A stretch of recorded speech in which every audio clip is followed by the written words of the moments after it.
कुछ खबर विस्तार के नाल देखांगे। गल होगी रिलायंस की। किसान अंदोलन के उत्ते रिलायंस के वलों बयान जारी करके अपना पक्ष रखा गया है। खेती कानूनों के नाल रिलायंस ने कहा कि खेती कानूनों के नाल रिलायंस का कोई लेना देना नहीं है। कॉरपोरेट कॉन्ट्रैक्ट फार्मिंग के नाल कोई वास्ता नहीं है।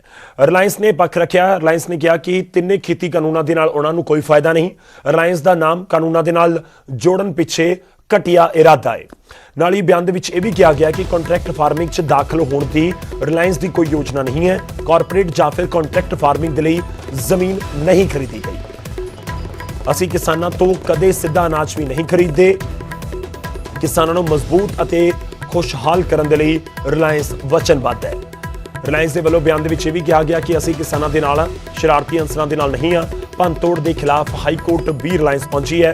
पंजाब हरियाणा हाईकोर्ट के विच एक पटीशन दाखिल की गई है। भंनतोड़ के पिछे वपारक स्वार्थ हैगा रिलायंस ने कहा, यानी कि जिहड़े रिलायंस के वपारक विरोधी ने रिलायंस ने उन्होंने उत्ते खदशा जताया कि इस भंनतोड़ के पिछे उन्होंने हथ हो सकता है, उन्होंने साजिश हो सकती है।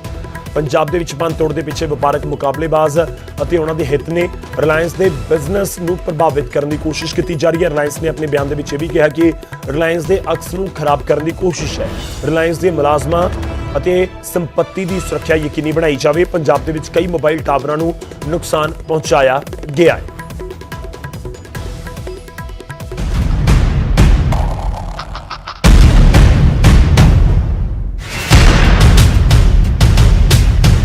देश दे विच एक पासे किसान अंदोलन चल रहा है तो दूजे पासे कुछ थावां ते कॉरपोरेट घराणियां दी संपत्ति नूं नुकसान पहुंचाया जा रहा है।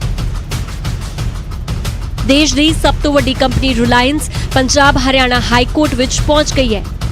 कंपनी ने पंजाब अंदर अपने मोबाइल टावरां ते होर वपारिक अदारियां दे होए नुकसान खिलाफ अदालत दा बूहा खड़काया है। कंपनी ने अपनी पटीशन दे विच कहा कि किसानां दे ना ते कुछ वपारिक मुकाबलेबाज उन्हां दी संपत्ति दी भंनतोड़ कर रहे ने। रिलायंस दे अक्स नूं खराब करन दी कोशिश की जा रही है। अजिहे दे विच कंपनी ने अदालत के जरिए मंग की है कि उसकी संपत्ति ते मुलाजमां दी सुरक्षा यकीनी बनाई जाए। कंपनी ने किसानी मुद्दे ते भी खुल के अपने विचार प्रगट किए ने। कंपनी ने जारी बयान दे विच कहा कि कॉरपोरेट कॉन्ट्रैक्ट फार्मिंग दे नाल रिलायंस दा कोई लेना देना नहीं है। कॉरपोरेट खेती दे विच एंटर होने दी कंपनी दी कोई योजना भी नहीं है ते ना ही कंपनी ने पहला अजिहा कुछ किया है। कॉन्ट्रैक्ट फार्मिंग दे लई कंपनी ने कोई जमीन नहीं खरीदी ते ना ही खेती वाली जमीन नूं खरीदांगे। रिलायंस किसानां तो सीधा अनाज कदी नहीं खरीददी। कंपनी ने यह भी स्पष्ट किया कि उसने कदे भी घट कीमत वाले लंबे समय वाले कॉन्ट्रैक्ट नहीं कीते। कंपनी ने यह भी कहा कि सप्लायर किसानां तो MSP ते ही खरीद करन।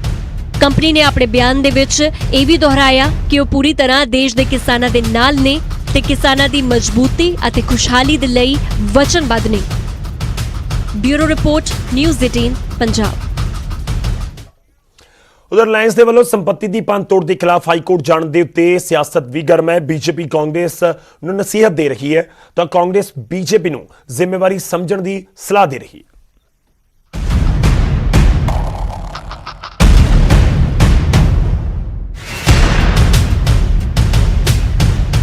रिलायंस ने किसानों की आड़ हेठ वपारक मुकाबलेबाजां ते संपत्ति की भंनतोड़ करने के इल्जाम लाए। हाईकोर्ट का रुख किया। रिलायंस कंपनी हाईकोर्ट पहुंची तो पंजाब तो लैके गुआढ़ी सूबे तक सियासत पक गई। पंजाब बीजेपी ने कहा कि जिस तरह किसानों की आड़ के हेठ शरारती अंसर कारपोरेट घराणिਆਂ की संपत्ति नूं टारगेट कर रहे हैं, उस नाल उद्योगपति पंजाब तो किनारा कर लैणगे अते पंजाब नूं आर्थिक तौर पर इसका खमियाजा भुगतना पवेगा। रिलायंस कोई बाहर से नहीं है। रिलायंस का आप इतिहास तो देखो, वो कोई ठगी पंजी नहीं है। कहाँ से चले थे, कहाँ थे वो पहले, उनके फादर कहाँ थे, क्या काम करते थे। उन्होंने अपनी मेहनत करके जो आज स्ट्रक्चर खड़ा किया है तो कोई किसानों से किया है। मतलब जो खेती बाड़ी है, जो है कॉन्ट्रैक्ट फार्मिंग है, वो तो हमारी मर्जी है, हम जिस मर्जी को दे। रिलायंस के वलों हाईकोर्ट जान ते पंजाब कांग्रेस का बयान भी सामने आया है। कांग्रेस ने कहा कि ना तो सूबा सरकार ते ना ही किसान रिलायंस के खिलाफ ने। सारी समस्या केंद्र सरकार के वलों पैदा की गई है। लड़ाई केंद्र के खिलाफ है, उद्योगपतियों के खिलाफ नहीं। शरारती अंसरां दे वलों संपत्ति की की जा रही भंनतोड़ ते हरियाणा ते हिमाचल की सरकार भी सख्त है। अंदोलन की आड़ के हेठ जायदादां का नुकसान कर रहे अंसरां के खिलाफ कार्रवाई की तैयारी विच है। जिस तरह से नरेंद्र भाई मोदी के नेतृत्व में केंद्र में जो हमारी सरकार है और नरेंद्र भाई मोदी और हमारी सरकार किसानों के हितैषी हैं और जो भी फैसले लेते हैं वो किसानों के हक में लेते हैं। ਪੰਜਾਬ 'ਚ ਰਿਲਾਇੰਸ ਦੇ ਕੁਝ ਟਾਵਰਾਂ ਦਾ ਨੁਕਸਾਨ ਕੀਤਾ ਗਿਆ ਹੈ। ਕਿਸਾਨ ਜਥੇਬੰਦੀਆਂ ਵੀ ਇਸ ਭੰਨ-ਤੋੜ ਦੀ ਨਿਖੇਧੀ ਕਰ ਚੁੱਕੀਆਂ ਨੇ। ਹੁਣ ਰਿਲਾਇੰਸ ਨੇ ਹਾਈ ਕੋਰਟ ਵਿੱਚ ਪਟੀਸ਼ਨ ਪਾ ਕੇ ਕਿਹਾ ਕਿ ਕਿਸਾਨਾਂ ਦੀ ਆੜ ਦੇ ਹੇਠ ਕੁਝ ਵਪਾਰਕ ਮੁਕਾਬਲੇਬਾਜ਼ ਕੰਪਨੀ ਦੀ ਸੰਪत्ति ਦਾ ਨੁਕਸਾਨ ਕਰ ਰਹੇ ਨੇ। ਰਿਲਾਇੰਸ ਨੇ ਇਹ ਵੀ ਸਪਸ਼ਟ ਕੀਤਾ ਕਿ ਕੰਪਨੀ ਹਮੇਸ਼ਾ ਕਿਸਾਨਾਂ ਦੇ ਨਾਲ ਖੜੀ ਹੈ, ਪਰ ਕਿਸਾਨਾਂ ਦੇ ਨਾਂ ਹੇਠ ਸ਼ਰਾਰਤੀ ਅਨਸਰਾਂ ਦੇ ਵੱਲੋਂ ਕੀਤੀ ਜਾ ਰਹੀ ਭੰਨ-ਤੋੜ ਦੇ ਖਿਲਾਫ ਹੈ। Bureau report, news 18। ਉਹਦਾ ਜੀਓ ਦੇ ਚੰਡੀਗੜ੍ਹ ਦੇ ਵਿੱਚ ਡਿਸਟ੍ਰੀਬਿਊਟਰ ਪ੍ਰਿੰਸ ਬੰਸਲ ਦੱਸ ਰਹੇ ਨੇ ਕਿ ਨਵੇਂ ਕਾਨੂੰਨਾਂ ਦੇ ਨਾਲ ਜੀਓ ਨੂੰ ਕੋਈ ਬੈਨੀਫਿਟ ਨਹੀਂ ਹੈ। ਇੱਕ ਸਾਜ਼ਿਸ਼ ਦੇ ਤਹਿਤ ਜਾਣਬੁੱਝ ਕੇ ਜੀਓ ਦਾ ਨਾਮ ਖੇਤੀ ਕਾਨੂੰਨਾਂ ਦੇ ਨਾਲ ਜੋੜਿਆ ਜਾ ਰਿਹਾ है। ना कभी रिलायंस का ही रहा है कि डायरेक्ट वो एग्रीकल्चर में इन्वेस्टमेंट करेंगे, कॉन्ट्रैक्चुअल फार्मिंग करेंगे, वो उसमें कोई भी ना कभी सोचा है और ना कभी आगे करने का फ्यूचर प्लान है। तो ये चीज़ क्लियर करने के लिए बताई गई है। हाँ, पैन इंडिया लेवल के ऊपर साफ इन्होंने हमारे बोल दिया गया है कि ना हमारा कोई विचार है, ना हमने किया है और ना हम कभी आगे करेंगे। ये क्लियर है, इसमें कोई वो नहीं है, दो राय नहीं है।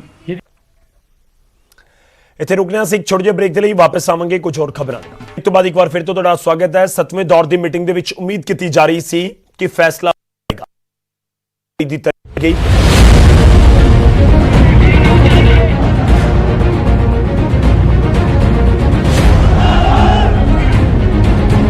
पहाड़ां 'ਚ हो रही बर्फबारी ने मैदानी इलाकों 'ਚ कंबनी छेड़ रखी है। बेशक ठंड इस बार पिछले कई साल के रिकॉर्ड तोड़ रही है, पर दिल्ली 'ਚ डटे किसानां दे हौसले अगे तां हड्ड चीरदी ਇਹ ठंड भी बेवस नजर आ रही है। दिल्ली ਦੇ ਟਿਕਰੀ ਬਾਰਡਰ ਦੀਆਂ ਤਸਵੀਰਾਂ ਵੇਖ ਹਰ ਕੋਈ ਸੋਚਣ ਨੂੰ ਮਜਬੂਰ ਹੈ ਕਿ ਆਖਿਰ ਕਿਸ ਮਿੱਟੀ ਦਾ ਬਣਿਆ ਹੈ ਇਹ ਅੰਨਦਾਤਾ, ਜਿਨ੍ਹਾਂ ਦਿਨੀ ਲੋਕੀ ਠੰਡ ਕਾਰਨ ਘਰਾਂ ਵਿੱਚੋਂ ਨਿਕਲਣ ਤੋਂ ਵੀ ਡਰ ਰਹੇ ਨੇ। ਉਸ ਠੰਡ ਨੂੰ ਇਹ ਕਿਸਾਨ ਆਪਣੇ ਜਜ਼ਬੇ ਅਤੇ ਹੌਸਲਿਆਂ ਨਾਲ ਮਾਤ ਪਾ ਰਹੇ ਨੇ। ਫਿਰ ਭਾਵੇਂ ਬੱਚੇ ਹੋਣ, ਨੌਜਵਾਨ ਜਾਂ ਬਜ਼ੁਰਗ, ਸਭ ਦੇ ਹੌਸਲੇ ਇੱਕ ਤੋਂ ਇੱਕ ਵੱਧ ਕੇ। ਤਸਵੀਰਾਂ ਦਿੱਲੀ ਦੇ ਟਿਕਰੀ ਬਾਰਡਰ ਦੀਆਂ ਨੇ, ਜਿੱਥੇ ਤਿੰਨੇ ਖੇਤੀ ਕਾਨੂੰਨਾਂ ਖਿਲਾਫ ਨੰਗੇ ਧੜ ਕਿਸਾਨਾਂ ਦਾ ਪ੍ਰਦਰਸ਼ਨ ਜਾਰੀ ਹੈ ਅਤੇ ਐਲਾਨ ਕੀਤਾ ਹੋਇਆ ਹੈ ਕਿ ਜਦੋਂ ਤੱਕ ਇਹ ਕਾਨੂੰਨ ਵਾਪਸ ਨਹੀਂ ਹੁੰਦੇ, ਕਿਸਾਨ ਇਸੇ ਤਰ੍ਹਾਂ ਨੰਗੇ ਧੜ ਆਪਣਾ ਪ੍ਰਦਰਸ਼ਨ ਜਾਰੀ ਰੱਖਣਗੇ।